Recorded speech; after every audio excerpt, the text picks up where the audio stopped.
Hello students, this is Janit Pradhan. I am working as a guest lecturer in Government Jaydev Satpathy College, Basna. As you know, हम व्यवसाय प्रबंध के सिद्धांत का अध्ययन कर रहे थे। इसी कड़ी में यूनिट फर्स्ट के प्रबंध विचारधारा का विकास का हम अध्ययन कर रहे थे, जिसमें किसका पढ़े थे? सेवी वर्गीय प्रबंध, विपणन प्रबंध और विज्ञापन प्रबंध का, है कि नहीं। विज्ञापन प्रबंध का कुछ टॉपिक्स बचा हुआ था, उसको अभी कंटिन्यू करते हैं। ये देख सकते हैं, कल हमने इसका अध्ययन किया था, विपणन के कार्य, विपणन के उद्देश्य व कार्य, विज्ञापन के उद्देश्य व कार्य, और उसका बचा हुआ टॉपिक आज हम स्टडी करेंगे, ठीक है नहीं। देखिए, विज्ञापन का टॉपिक बचा था। विज्ञापन के कार्य में क्या क्या आता है? पिछले हमने पढ़ा था नई वस्तु का परिचय देना, मांग का सृजन, मांग में स्थायित्व एवं वृद्धि, सभी विक्रय कार्य करना, विक्रय हेतु मध्यस्थ प्राप्त करना। आगे देखते हैं, उपभोक्ताओं को स्मरण कराना। देखो, विज्ञापन का सबसे मुख्य कार्य क्या होता है? उपभोक्ताओं को आकर्षित करना ही होता है। विज्ञापन से हम उपभोक्ताओं को तो आकर्षित करते हैं, ठीक है नहीं। मांग को बनाए रखने के लिए उपभोक्ताओं को बार बार ये स्मरण कराना पड़ता है कि हमारे वस्तु का आप उपभोग करें, ठीक है नहीं।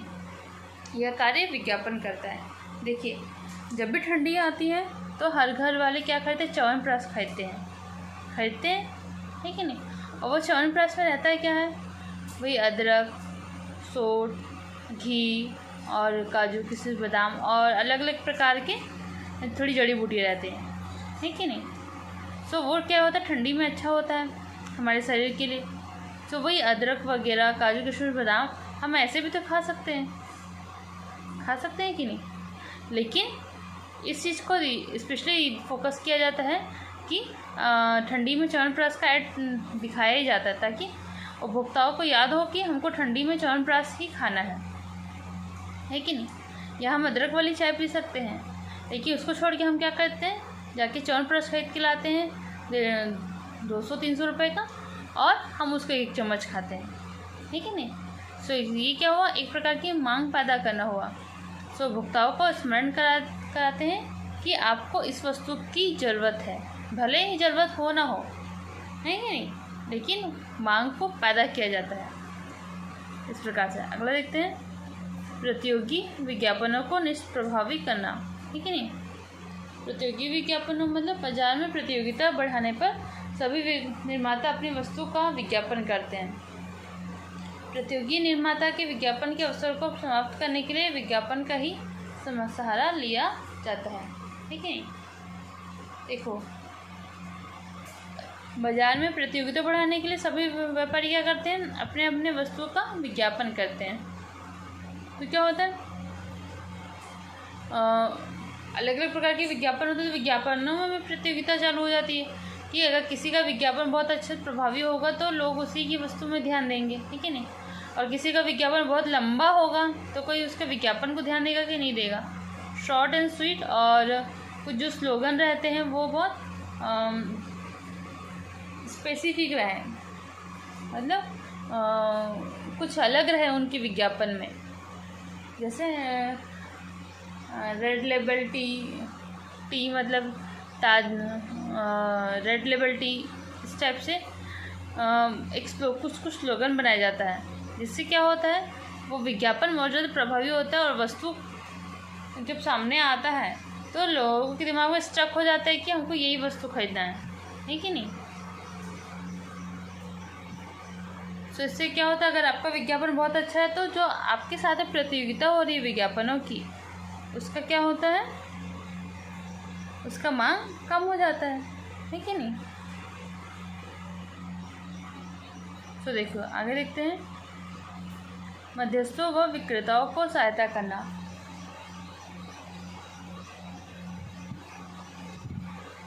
देखिए, मध्यस्थों एवं विक्रेताओं द्वारा समस्त विक्रय कार्य किए जाते हैं। विज्ञापन लक्षित ग्राहकों को समस्त जानकारी देकर मध्यस्थों एवं विक्रेताओं के कार्यों को आसान बना देते हैं, ठीक है नहीं। इससे विज्ञापन से क्या होता है?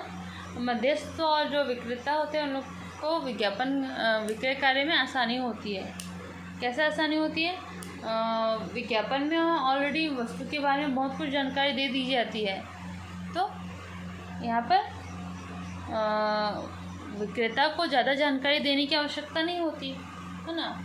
सो विज्ञापन लक्षित ग्राहकों को समझ जानकारी देकर विक्रेता को इस प्रकार से मदद करता है ना।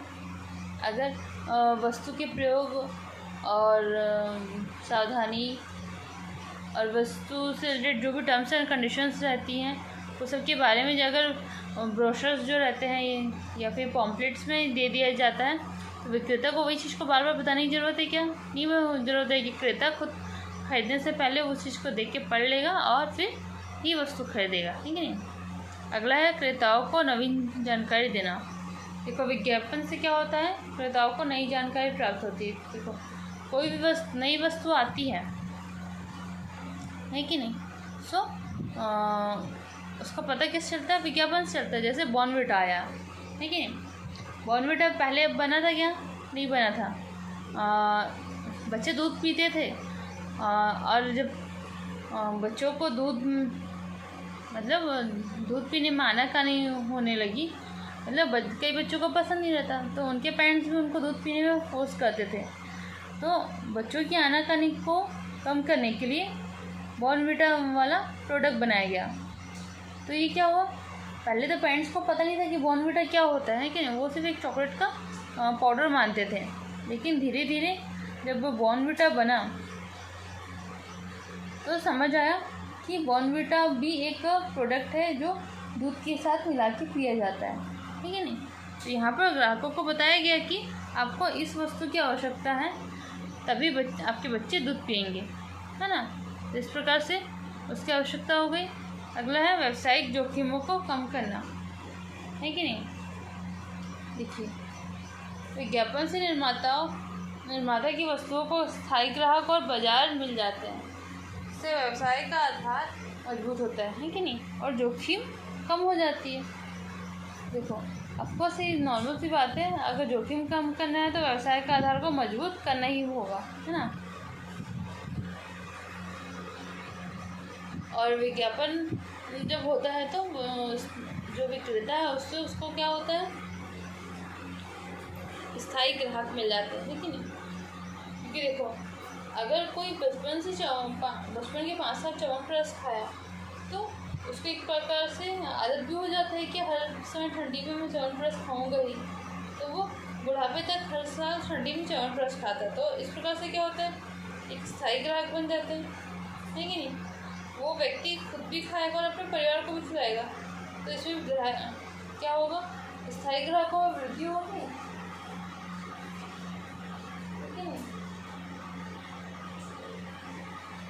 ये सब चीज़ बहुत ज़्यादा इम्पोर्टेंट होता है विज्ञापन की क्षेत्र। चलो फिर आगे देखते हैं। आगे है उत्पादन प्रबंध, है कि उत्पादन प्रबंध में क्या होता है, उत्पादन से संबंधित प्रबंध कार्य करना, मतलब उत्पादन को कैसे मैनेज करना है उसको ध्यान देना है। यहाँ पे देखिए उत्पादन प्रबंध किसी उपक्रम के उन क्रियाओं के प्रभावी नियोजन व नियमन की प्रक्रिया है जो सामग्रियों को निर्मित उत्पादों में रूपांतरित करने के लिए उत्तरदायी है कि नहीं। मतलब देखो उत्पादन जब हम करते हैं तो कौन सी वस्तु का उत्पादन करना है, कैसे करना है, कहाँ से वो सब कच्चा माल आएगा, ये सब चीज़ का ध्यान रखना पड़ता है, ठीक है नहीं। तो कारखाना में कब कहाँ से माल आएगा, कौन सी पद्धति का उपयोग होगा, कौन सी मशीन का प्रयोग होगा, ये सब किस में आता है, उत्पादन प्रबंध में आएगा, ठीक है। देखिए यहाँ पर एक परिभाषा देख लेते हैं। बेथेल एवं स्मिथ के शब्दों में उत्पादन से आशय कारखाना पद्धतियों की सहायता से कच्चे माल को समाज द्वारा वांछित वस्तुओं में रूपांतरित करने से है, ठीक है नहीं। देखिए उत्पादन प्रबंध में दूसरा शब्द प्रबंध है कि नहीं। तो प्रबंध से आशय वांछित परिणामों को प्राप्त करने के लिए भौतिक व मानवीय साधनों का सर्वोत्तम विदोहन की प्रक्रिया है ना। हुआ। उत्पादन प्रबंध उत्पादन से संबंधित समस्त क्रियाकलापों के नियोजन, संगठन, समन्वय एवं नियंत्रण की प्रक्रिया है। उत्पादन प्रबंध के विषय में कुछ विद्वान बोलते हैं कि इसमें क्या होता है, उत्पादन संबंधित सभी प्रक्रियाओं से संबंधित निर्णय लेने की प्रक्रिया होती है, जिसके फलस्वरूप क्या होता है, विशिष्ट विवरणों के अनुसार वांछित मात्रा में वांछित समय पर तथा न्यूनतम लागत पर वस्तुओं तथा सेवाओं का उत्पादन किया जाता है कि नहीं। देखिए उत्पादन प्रबंध का महत्व क्या है, थोड़ा देख लेते हैं। देखिए उत्पादन प्रबंध का महत्व भी क्यों हो गया है। देखिए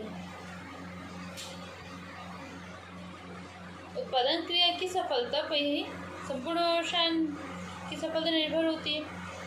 तो उत्पादन क्रिया में उत्पन्न होने वाली विभिन्न समस्याओं का समाधान कहाँ होता है, उत्पादन प्रबंध द्वारा ही किया जाता है।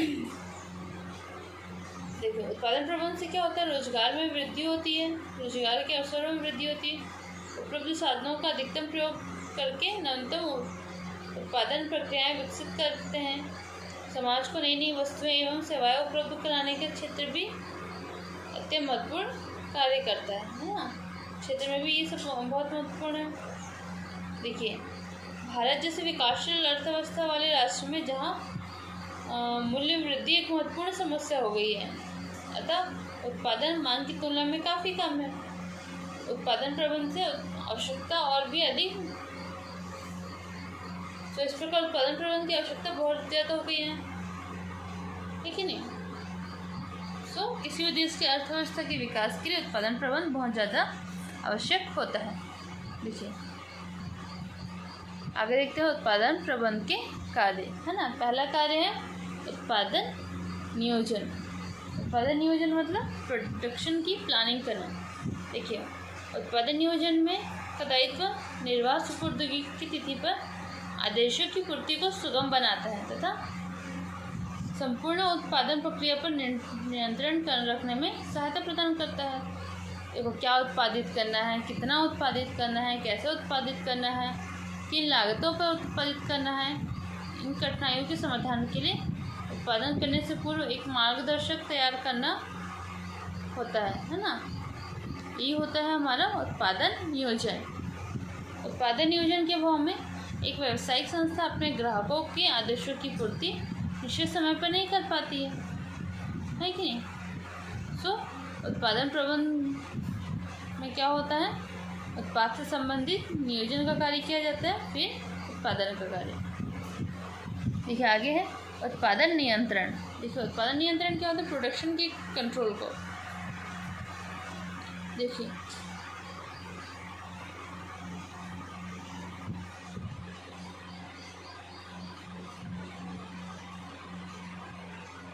इसमें उत्पादन नियंत्रण में सभी वस्तुओं की मात्रा को नियंत्रित करके कार्य किया जाता है, ठीक है नहीं। मतलब कितना मैन पावर लगेगा, कितना मटेरियल लगेगा, कितना मनी, कौन सा मेथड यूज़ करना है, कौन सा मशीन में काम होगा, ये सब चीज़ होता है। तो एक नियंत्रित तरीके से ये कार्य होता है, ठीक है नहीं। जहाँ पर मशीन का यूज़ कम है तो वहाँ पे मैन पावर यूज़ किया जाएगा, जहाँ मैन पावर यूज़ नहीं हो सकता वहाँ मशीन से कार्य किया जाएगा। इस प्रकार से अलग अलग प्रकार से हमको कंट्रोल का कार्य करना पड़ता है कि नहीं।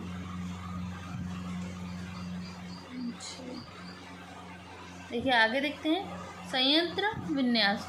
देखिए क्या इसमें क्या होता है, आपकी सुविधा के लिए इसको मैंने एक्सटेंड कर दिया है। ये सब सभी टॉपिक्स एक्सटेंड नहीं कर रही हूँ क्योंकि ये बहुत इजी है, तो आप खुद भी लिख सकते हैं ना।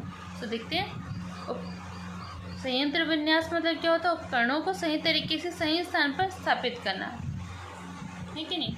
देखिए संयंत्र विन्यास वह अवस्था है जिसके द्वारा मशीनों एवं उपकरणों को सही तरीके से सही स्थान पर स्थापित किया जाता है ताकि वस्तुओं का उत्पादन कम से कम दूरी एवं कम से कम समय में निर्बाध रूप से संभव सके। अन्य शब्दों में संयंत्र विन्यास उत्पादन प्रबंध का वह कार्य है जो आवश्यक मशीनों, यंत्रों तथा सुविधाओं की कुशल व्यवस्था करने से संबंधित है कि नहीं। तो देख सकते हो संयंत्र विन्यास आप लोग कार वगैरह या बाइक वगैरह के कार या बाइक का कंस्ट्रक्शन देखे हैं कभी? डिस्कवरी चैनल में देखिएगा, मेगा फैक्ट्रीज जो रहता है जो आता है प्रोग्राम, उसमें दिखाता है कि जैसे कार है तो कार का बॉडी एक एरिया में बनता है, कार का इंजन एक एरिया में बनता है, टायर एक दूसरे एरिया में बिल्डअप होता है कि नहीं?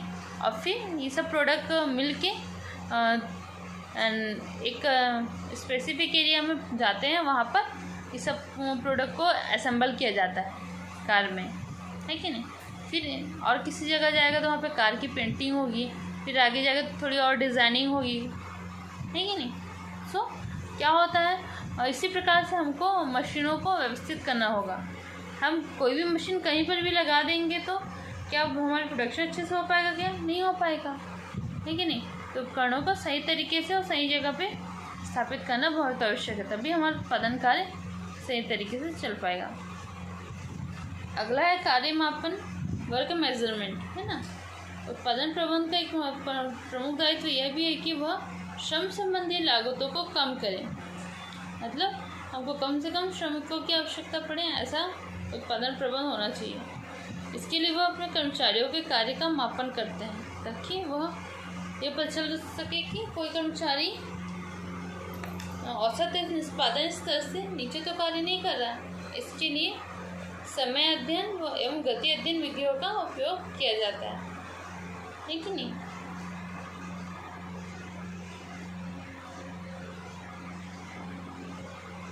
देखिए यहाँ पे ध्यान दिया जाता है कि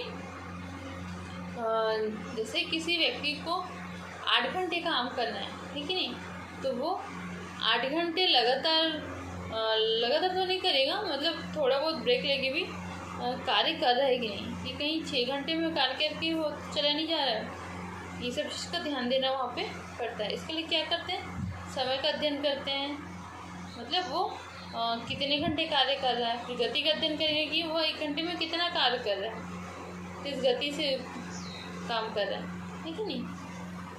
तो इससे हम उसके कार्य का मापन कर सकते हैं। अगला है सामग्री हस्तन, मतलब सामग्री के वेस्टेज को कम करना। देखिए सामग्री हस्तन के संबंध में उत्पादन प्रबंधक का उत्तरदायित्व बेकार हस्तन को समाप्त करने तथा हस्तन लागतों को न्यूनतम करने से होता है कि नहीं। मतलब जो वेस्टेज मटेरियल है उनको कम से कम निकालना चाहिए, और अगर वेस्टेज मटेरियल आ भी गया है तो उसका सही तरीके से हमको क्या करना पड़ेगा, विदोहन करना पड़ेगा, है कि नहीं। तो सही जगह में उसको यूज़ करना पड़ेगा कि वेस्ट मटेरियल से भी बहुत सारा कैश जमा हो जाता है, पैसे जमा जाता है कि नहीं। तो अगर उसकी लागत कम होगी तो अच्छी बात है, या फिर उसको बेचकर वहाँ से भी लागत निकालना पड़ता है कि नहीं।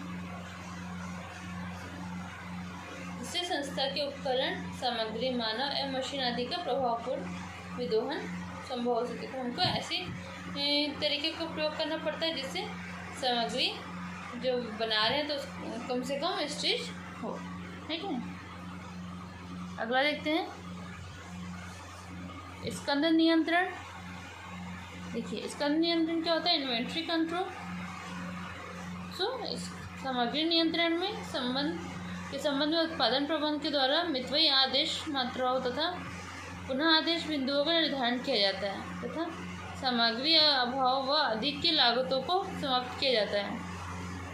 यह कार्य सामग्री के वित्तीय पहलुओं एवं भौतिक नियंत्रण से संबंधित है। भौतिक नियंत्रण से आवश्यक मात्रा में वांछित किस्म की सामग्री स्कंद में रखने से है ताकि उत्पादन कार्य में किसी प्रकार की बाधा या रुकावट उत्पन्न न हो, है कि नहीं।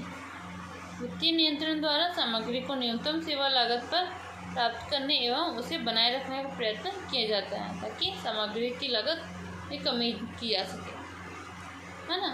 इसमें ध्यान क्या ध्यान दिया जाता है कि हमारे पास जो इन्वेंट्री है, मतलब सामग्री है, उसका जल्द से जल्द उपयोग हो सके, है ना। मतलब जो पहले आया है उसका पहला उपयोग किया जा सके, और जो से उत्पादन कार्य चल रहा है उसमें किसी भी प्रकार की रुकावट न हो, है ना। अगला देखते हैं किस्म नियंत्रण। किस्म नियंत्रण में क्या किया जाता है? इसमें तैयार होने वाले माल को विशिष्ट विवरणों के अनुरूप बनाने तथा दोषपूर्ण माल को अलग करने का काम किया जाता है, ठीक है नहीं। इसका मुख्य दायित्व होता है कि दोषपूर्ण कार्यों की संख्या में कम से कम मतलब संख्या को कम से कम करना, है ना, और जो क्वालिटी है वो अच्छे से कंट्रोल होके रहे। अगला 8वां विधि विश्लेषण। सर्वोत्तम विधि का चयन करना, मतलब अलग अलग प्रकार के मेथड्स का एनालिसिस करना और जो सबसे कम खर्चीली विधि है उसका उपयोग करना, ठीक है नहीं। साथ साथ वो हमारे प्रोडक्ट के लिए सही है कि नहीं उसका भी आकलन करना आवश्यक होता है, ठीक है। चलो फिर आगे की स्टडी कल करेंगे। Thank you.